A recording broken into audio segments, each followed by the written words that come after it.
ಯೇಸು ಕ್ರಿಸ್ತನ ಮಧುರವಾದ ನಾಮದಲ್ಲಿ ನಿಮ್ಮೆಲ್ಲರಿಗೂ ಸ್ತೋತ್ರ. ನನ್ನ ಪ್ರಿಯರೇ, ಎಲ್ಲರೂ ಚೆನ್ನಾಗಿದ್ದೀರಾ? ಬನ್ನಿರಿ, ಇವತ್ತು ಯೇಸುವೊಂದಿಗೆ ನಾವು ಏನು ವಾಕ್ಯ ಧ್ಯಾನ ಮಾಡುವುದಕ್ಕೆ ಇಟ್ಟಿದ್ದಾರೆ ನೋಡೋಣ. ಎಬೇಸ್ಯದವರಿಗೆ ಬರೆದಂಥ ಪತ್ರದ ಪುಸ್ತಕ 6ನೇ ಅಧ್ಯಾಯ 1, 2, 3. ಮಕ್ಕಳೇ, ನೀವು ಕರ್ತನಲ್ಲಿ ಇರೋವರೆಗೆ ತಕ್ಕ ಹಾಗೆ ನಿಮ್ಮ ತಂದೆ ತಾಯಿಗಳ ಮಾತನ್ನು ಕೇಳಬೇಕು. ಇದು ಧರ್ಮ. ವಾಗ್ದಾನ ಸಹಿತವಾದ ಮೊದಲನೆಯ ಆಜ್ಞೆಯನ್ನು ಕೇಳಿರಿ. ನಿನ್ನ ತಂದೆ ತಾಯಿಗಳನ್ನು ಸನ್ಮಾನಿಸಬೇಕು. ಸನ್ಮಾನಿಸಿದರೆ ನಿನಗೆ ಮೇಲಾಗುವುದು. ನೀನು ಭೂಮಿಯ ಮೇಲೆ ಬಹುಕಾಲ ಬದುಕುವಿ. ಹಲ್ಲೆಲೂಯ. ಇವತ್ತು ಬಹುಕಾಲ ಬದುಕೋದಿಕ್ಕೆ ಜನ ಅಲ್ಲಿ ಇಲ್ಲಿ ಓಡಾಡ್ತಾ ಇದ್ದಾರೆ. ಏನು ಮಾಡಬೇಕು? ಅಬ್ಬಾ, ಶುಗರ್ ಬರ್ದಿರ ಕಾಪಾಡ್ಕೋಬೇಕು, BP ಬರ್ದಿರ ಕಾಪಾಡ್ಕೋಬೇಕು, ಹಣ ಕಾಸು ದುಡ್ಡು ಮಾಡಿ ಬಂಗ್ಲೆ ಎಲ್ಲ ಇದೆ. ಊಟ ಮಾಡೋದಕ್ಕೆ ಭಯ. ಯಾವುದನ್ನು ಮಾಡಿದ್ರೆ ಯಾವ ಕಾಯಿಲೆ ಬರ್ತದೆ ಯಾರಿಗೂ ಗೊತ್ತಿಲ್ಲ. ಚೆನ್ನಾಗಿದ್ದವರಿಗೆ ದಿಢೀರಂತ ಯಾವುದು ಬರ್ತದೆ ಗೊತ್ತಿಲ್ಲ. ಆದರೆ ಇಲ್ಲಿ ಒಂದು ವಾಗ್ದಾನ ದೇವರು ಕೊಟ್ಟಿದ್ದಾರೆ. ಆಕಾಶ ಭೂಮಿಯನ್ನು ನಿರ್ಣಯಿಸಿದಂಥ ದೇವರು ಈ ಲೋಕದಲ್ಲಿ ಇರುವಂಥ ಮಕ್ಕಳಿಗೆಲ್ಲ ಒಂದು ಆಜ್ಞೆಯನ್ನು ಕೊಡ್ತಾರೆ. ಏನು ಗೊತ್ತಾ? ಮಕ್ಕಳೇ, ನೀವು ಕರ್ತನಲ್ಲಿ ಇರುವಾಗ ತಕ್ಕ ಹಾಗೆ ನಿಮ್ಮ ತಂದೆ ತಾಯಿಗಳ ಮಾತನ್ನು ಕೇಳಬೇಕು. ಇದು ಮಾತ್ರ ಆಗಲ್ಲಮ್ಮ ಅಂತ ಹೇಳ್ತೀರಾ? ತಂದೆ ತಾಯಿ ಅಂದರೆ ಚಿಕ್ಕ ವಯಸ್ಸಿಂದ ನರ್ಸರಿಯಿಂದ ನಿಮ್ಮನ್ನು ಸ್ಕೂಲಲ್ಲಿ ಸೇರಿಸಿ ಯಾವ ಬಟ್ಟೆ ಹಾಕಬೇಕು, ಯಾವುದನ್ನು ನಿಮ್ಮನ್ನು ರೂಪಿಸಿ ನೋಡಬೇಕು, ಅದನ್ನೆಲ್ಲ ನೋಡಿ ಇವಾಗ ಡಿಗ್ರಿ ಎಲ್ಲ ಹೋಗಿ IT ಕಂಪನಿಗೆ ಹೋಗಿ ಫ್ಲೈಟಲ್ಲಿ ಹಾರುವಾಗ ಇವಾಗ ತಂದೆ ತಾಯಿ ನೋಡಿದ್ರೇ ಆಗಲ್ಲ ಇವರಿಗೆ. ಮಕ್ಕಳಿಗೆ ಈ ಕಾಲದಲ್ಲಿ ಆ ಡಿಗ್ರಿಯನ್ನು ಇಟ್ಕೊಂಡು, ಕೆಲಸನ ಇಟ್ಕೊಂಡು, ದುಡ್ಡನ್ನು ಇಟ್ಕೊಂಡು ಒಂದು ಆಟ ಆಡ್ತಾರೆ ನೋಡಿ ಮಕ್ಕಳು. ಅಷ್ಟು ಆಡ್ತಾರೆ. ಹೆಂಗೆ ಬಹುಕಾಲ ಬದುಕೋದು? ಮತ್ತು BP ಬರ್ದಿರ, ಶುಗರ್ ಬರ್ದಿರ, ಬೇರೆ ಯಾವುದು ಬರ್ತದೆ? ಕಾಯಿಲೆ ಹೆಂಗೆ ಬರ್ತದೆ? ನನ್ನ ಪ್ರಿಯರೇ, ಇಲ್ಲಿ ಹೇಳ್ತಾರೆ, ದೇವ್ರು ಕೇಳ್ತಾರೆ, ನೀನೇನು ಬಹುಕಾಲ ಬದುಕಬೇಕಾ? ನಿನ್ನ ತಂದೆ ತಾಯಿ ಮಾತನ್ನು ಕೇಳು, ಇಟ್ಕೋ ಡಿಗ್ರಿನ, ಸಂಪಾದನೆ ಮಾಡು ಲಕ್ಷಾಂತರ ರೂಪಾಯಿನ, ತಂದೆ ತಾಯಿನ ಗೌರವ ಕೊಡು ಅಂತ ಕೇಳ್ತಾರೆ. ನೋಡಿ, ಇದನ್ನು ಹೇಳುವಾಗ ನನಗೊಂದು ಕತೆ ಜ್ಞಾಪಕ ಬರ್ತಾ ಇದೆ. ಒಂದು ತಂದೆ ತಾಯಿ ಅವರ ಮನೆಯಲ್ಲಿ ಅವರ ಮಗನನ್ನು ಚೆನ್ನಾಗಿ ಬೆಳೆಸಿ ದೊಡ್ಡನಾಗಿ ಎಲ್ಲ ಡಾಕ್ಟ್ರ್ ಆಗಿಬಿಟ್ರು. ಇವಾಗ ತಂದೆ ತಾಯಿ ವಯಸ್ಸಾಯಿತು. ಇವಾಗ ಅವರು ಆಚೆ ಕೂರಿಸಿದ್ದಾರೆ. ಡೈನಿಂಗ್ ಟೇಬಲಲ್ಲಿ ಮಕ್ಕಳು, ಸೊಸೆ, ಮೊಮ್ಮಕ್ಕಳೆಲ್ಲ ಡೈನಿಂಗ್ ಟೇಬಲಲ್ಲಿ ಊಟ ಮಾಡ್ತಾರೆ. ಡಾಕ್ಟ್ರಾಗಿ ಓದಿಸಿದ್ದ ತಂದೆ ತಾಯಿ ಆಚೆ ಕೂತಿದ್ದಾರೆ. ಆಚೆ ಕಾಂಪೌಂಡಲ್ಲಿ ಅವ್ರಿಗೆ ಜಾಗ ಅವ್ರಿಗೆ ಅಲ್ಲೊಂದು ಚಾಪೆ, ಅಲ್ಲಿ ಒಂದು ಸಪ್ರೇಟ್ ಅವ್ರಿಗೆ ಮಾತ್ರ ಬಟ್ಲು, ಅಲ್ಲೊಂದು ತಟ್ಟೆ, ಅಲ್ಲೊಂದು ಗ್ಲಾಸು, ಅಲ್ಲಿ ಇಕ್ಕವ್ರೆ. ಇದು ತಂದೆ ತಾಯಿನ ಸನ್ಮಾನಿಸೋದಾ?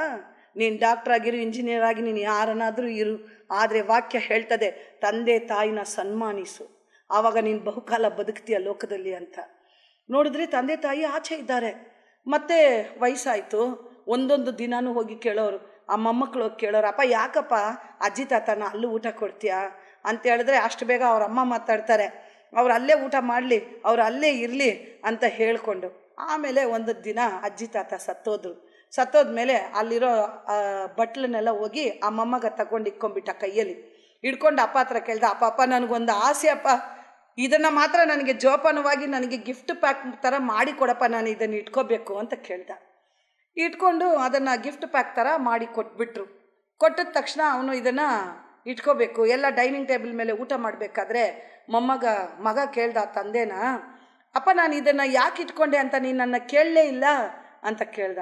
ಆಯಿತು, ಇವಾಗ ಹೇಳೋ ನನ್ನ ಮಗನೇ, ಯಾಕಪ್ಪ ಅಜ್ಜಿ ತಾತದು ಬಟ್ಲು ನೀನು ಎತ್ತಿಟ್ಕೊಂಡೆ ಅಂದರೆ, ನೀನು ಒಂದಿನ ವಯಸ್ಸಾಗ್ತೀಯ ನೋಡು, ಆವಾಗ ಅದೇ ಥರ ಆ ವರಾಂಡೆಯಲ್ಲಿ ನಿನ್ನನ್ನು ಕೂರಿಸ್ಬಿಟ್ಟು ಈ ಬಟ್ಲಲ್ಲೇ ನಾನು ನಿನಗೆ ಊಟ ಕೊಡೋದು ಅಂತ ಹೇಳಿದ್ನಂತೆ.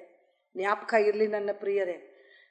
ದಿನಗಳು ಬೇಕಾದರೆ ಉರುಳ್ತದೆ, ಟ್ರೆಂಡ್ ಬೇಕಾದರೆ ಚೇಂಜ್ ಆಗ್ತದೆ, ಟೆಕ್ನಾಲಜಿ ಚೇಂಜ್ ಆಗ್ತದೆ. ದೇವ್ರ ವಾಕ್ಯ ಅನ್ನೋದು ಯಾವತ್ತೂ ಚೇಂಜ್ ಆಗೋದೇ ಇಲ್ಲ ನನ್ನ ಪ್ರಿಯರೇ. ನೀನು ಯಾವ ಕಾಲದಲ್ಲಾದರೂ ಬದುಕು, ಬಹುಕಾಲ ಬದುಕಬೇಕಾ? ಸಮಾಧಾನವಾಗಿ ಇರಬೇಕಾ? ಫ್ಲೈಟಲ್ಲಿ ಹೋದರೂ ಕೂಡ ನಿನ್ನ ಕುಟುಂಬ ನೆಮ್ಮದಿಯಾಗಿರಬೇಕಾ? ನೀನು ಕೊಟ್ಟಿದ್ದಂಥ ತಂದೆ ತಾಯಿನ ಸನ್ಮಾನಿಸು, ಅವರ ಮಾತನ್ನು ಕೇಳು. ನಿನ್ನನ್ನು ಇಷ್ಟೊತ್ತಿಗೆ ಬೆಳೆಸಿ ನಿನ್ನನ್ನು ನಿಲ್ಲಿಸಿದಾರಲ್ಲ, ಅವ್ರನ್ನ ಗೌರವಿಸು, ನೀನು ಬಹುಕಾಲ ಬದುಕುತ್ತೀಯ. ನನ್ನ ಪ್ರಿಯರೇ, ಯಾರಾಗಿದ್ದರೂ ಸರಿ, ನಿಮ್ಮ ಮನೆಯಲ್ಲಿ ಇರುವಂಥ ದೊಡ್ಡವರು ಕೂಡ ಸರಿ, ತಂದೆ ತಾಯಿನ, ವಯಸ್ಸಾಗಿರುವಂಥ ತಂದೆ ತಾಯಿನ ಚೆನ್ನಾಗಿ ನೋಡ್ಕೊಳ್ಳಿ. ಅವರೇ ನಿಮ್ಮನ್ನು ಕಾಪಾಡಿದವರು. ಅದರಲ್ಲಿ ವಯಸ್ಸಾದ ತಂದೆ ತಾಯಿಯಲ್ಲಿ ದೇವ್ರನ್ನ ನೋಡೋದಕ್ಕೆ ಸಾಧ್ಯತೆ ಇದೆ ನನ್ನ ಪ್ರಿಯರೇ. ಆದುದರಿಂದ ನಿಮ್ಮ ಮನೆಯಲ್ಲಿ ವಯಸ್ಸಾದ ತಂದೆ ತಾಯಿ ಇದ್ದರೆ ಅವ್ರನ್ನ ನೀವು ಆಚೆ ಕೂರಿಸಿದ್ರೆ ಇವತ್ತು ಬದಲಾಯಿಸಿಬಿಡಿ. ಆವಾಗ ನೀವು ಬಹುಕಾಲ ಬದುಕ್ತೀರಾ. ಶುಗರ್ ಬಂದರು, BP ಬಂದರು, ಕಾಯಿಲೆ ಬಂದರು, ಅದನ್ನು ಜಯಿಸಿ ಬರುವಂಥ ಶಕ್ತಿ ಆ ತಂದೆ ತಾಯಿನ ಗೌರವಿಸುವಂತ ಹೇಳಿದ್ರಲ್ಲ, ವಾಗ್ದಾನ ಮಾಡಿದ್ರಲ್ಲ, ಅದರಲ್ಲಿ ದೇವ್ರು ಇಟ್ಟಿದ್ದಾರೆ ನನ್ನ ಪ್ರಿಯರೇ. ಆದುದರಿಂದ ತಂದೆ ತಾಯಿನ ಸನ್ಮಾನಿಸಿ ಅವರ ಮಾತನ್ನು ಕೇಳಿ, ಎಲ್ಲ ಇಟ್ಕೊಳ್ಳಿ. ತಂದೆ ತಾಯಿಗೆ ವಿಧಿತರಾಗಿ ನಡೀರಿ, ಬಹುಕಾಲ ಲೋಕದಲ್ಲಿ ಬದುಕ್ರಿ. ಬನ್ನಿರಿ ಪ್ರಾರ್ಥಿಸೋಣ. ನಮ್ಮನ್ನು ಬಹಳವಾಗಿ ಪ್ರೀತಿ ಮಾಡುವಂಥ ಪ್ರೀತಿ ಉಳ್ಳ ದೇವರೇ ಸ್ತೋತ್ರ ಸ್ವಾಮಿ. ಈಗೋ ರಾಜ, ತಂದೆ ತಾಯಿಯನ್ನು ಸನ್ಮಾನಿಸುವಾಗ, ಗೌರವಿಸುವಾಗ ನೀವು ಹೇಳಿದ್ದೀರಪ್ಪ, ಬಹುಕಾಲ ಬದುಕ್ತೀಯ, ನೀನು ಮೇಲಾಗಿರ್ತೀಯ ಅಂತ ಹೇಳಿದ್ಯಾ ಸ್ವಾಮಿ. ಅಪ್ಪ, ನಮ್ಮ ಕರ್ನಾಟಕ ರಾಜ್ಯದಲ್ಲಿ ಇರುವಂಥ ಒಂದೊಂದು ಕುಟುಂಬದಲ್ಲಿ ಇರುವಂಥ ಒಂದೊಂದು ತಂದೆ ತಾಯಿಗಳನ್ನು ಸನ್ಮಾನಿಸುವುದಕ್ಕೆ, ಗೌರವ ಕೊಡೋದಕ್ಕೆ ಬುದ್ಧಿ ಕೊಡಪ್ಪ. ಅವ್ರು ಎಷ್ಟು ದೊಡ್ಡವರಾಗಿರಲಿ ಸ್ವಾಮಿ, ಎಷ್ಟು ಡಿಗ್ರಿ ಇರಲಿ ಅಪ್ಪ, ಎಷ್ಟೇ ದೊಡ್ಡ ಕಂಪನಿಗೆ ಓನರ್ ಆಗಿರಲಿ ಸ್ವಾಮಿ, ತಂದೆ ತಾಯಿನ ಗೌರವ ಕೊಡುವಂಥ ಬುದ್ಧಿನ ಒಬ್ಬೊಬ್ರಿಗೂ ಕೊಡು ಸ್ವಾಮಿ. ತಂದೆ ತಾಯಿನ ಸನ್ಮಾನಿಸಿ ಬಹುಕಾಲ ಬದುಕುವಂಥ ಸಹಾಯವನ್ನು, ಆಶೀರ್ವಾದವನ್ನು ಒಬ್ಬೊಬ್ರಿಗೂ ಕೊಡು ರಾಜ. ಆಶೀರ್ವದಿಸಪ್ಪ. ತಂದೆ ತಾಯಿಯ ಕಣ್ಣೀರು ದೂರ ಮಾಡು ಸ್ವಾಮಿ. ಮಕ್ಕಳು, ಅಮ್ಮ ಅಪ್ಪ ಸಮಾಧಾನವಾಗಿ ಒಗ್ಗಟ್ಟಾಗಿ ಬದುಕಲಿ ಸ್ವಾಮಿ. ಆಶೀರ್ವದಿಸಿ ದಾರಿ ನಡೆಸಬೇಕಾಗಿ ಯೇಸು ರಕ್ಷಕನಾದ ಅಪ್ಪ ನಿಮ್ಮ ನಾಮದಲ್ಲಿ ಬೇಡಿ ಹೊಂದಿಕೊಳ್ತೇನೆ ನನ್ನ ತಂದೆಯೇ. Praise the Lord. God bless you all.